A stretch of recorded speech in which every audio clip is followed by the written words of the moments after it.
हे राष्ट्रवादी ही पक्षाचं चिन्ह जे आहे हे आता जे अजित पवारकडे गेलं आहे हे इलेक्शन कमिशनचं एक पूर्णतःही त्यांचा एक अपयश आहे. कारण की जसं ठाकरे गटाचं पक्ष जे ठाकरे गटाची शिवसेना होती त्या शिवसेनेचं पक्षाचं चिन्ह जे शिंदे गटाकडे गेलं, असं भविष्यात असेच वेगवेगळे पक्षाचे चिन्ह हे वेगवेगळ्या जे काही मसल पावर असतील, ज्यांच्याकडे ताकद आहे, ज्यांच्याकडे वोट म्हणजे आमदारांचं जे आमदार पैशाच्या भरोशावर निवडून येतात त्या आमदारांच्या भरोशावर वेगळे जे मूळ पक्ष असतो ते पक्ष सोडून मसल पावर लोकांकडे असणाऱ्या पक्षाकडं हे पक्षाचे चिन्ह जाणार. अजित पवार गटाकडे गेलेलं चिन्ह हे आयोगाचा एक चुकीचा निर्णय आहे. आणि सध्या निवडणूक आयोग राजकारणाच्या पायाशी लोळण घालते हे सरळ सरळ दिसतंय.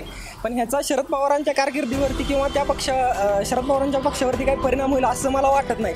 कारण पाठीमागे शरद पवारांनी सुरुवातीला ज्यावेळेस पक्ष फुटला आणि अजितदादा बाहेर पडले त्यावेळेस शरद पवारांनी स्वतः असं पत्रकार परिषद घेऊन सांगितलं होतं की मला चिन्ह आणि पक्षाच्या नावानं काही फरक पडत नाही, मी नवीन चिन्हावरती आणि नवीन पक्षाच्या नावावरती निवडणूक लढवून माझे उमेदवार निवडून आणू शकतो. त्यामुळं मला असं वाटत नाही की शरद पवारांच्यावर हा काय अन्याय झालेला आहे.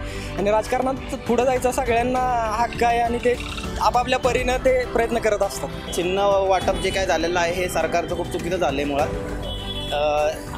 मी खूप आधीपासून साहेबांचं समर्थक आहे, पण हे जे अजित पवारांकडे जे चिन्ह गेलं आहे हे मुळात त्यांनी केलं नव्हतं पाहिजे. पहिली गोष्ट म्हणजे जे काय वाटप त्यांनी सरकारकडून घडून आणलेलं आहे हे जे काय होतं आहे ह्याच्यात सगळ्यात मोठा भाग आहे जे आत्ता अध्यक्ष आहेत जे मेन यांच्याकडून ह्या सगळ्या चुका होत आहेत.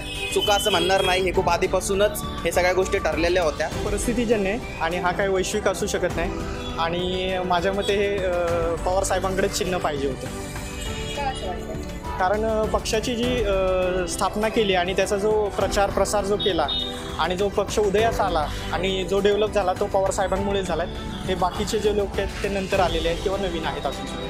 भेटलं बरोबर आहे, पण ते आता पहिल्यापासूनच शरद पवारचे होते आपले त्यांची पहिल्यापासूनच्या प्रकृती आहे. आणि आता त्यांनी चुकीचे पायंडे टाकलेत. म्हणजे आता जर एखाद्याला जर जो मूळ मालक आहे त्याला तुम्ही बाजूला हटून तुम्ही स्वतः मालक होतो, किती चुकीच्या पायंडा टाकलेला आहे.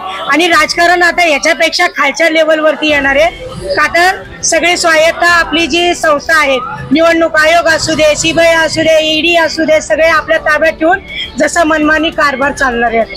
ज्यांनी पक्ष स्थापन केला, फार कष्ट केले, त्यांच्याकडे असायला पाहिजे. हो, हे नक्की.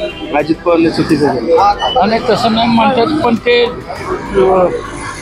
हेच पाहिजे होते आपल्याला शरद पवार, त्यांच्याकडेच पाहिजे. ज्यांनी ते कष्ट केले, पक्ष निर्माण केलाय, ताकद वाढवली, असं त्यांच्याकडेच पाहिजे.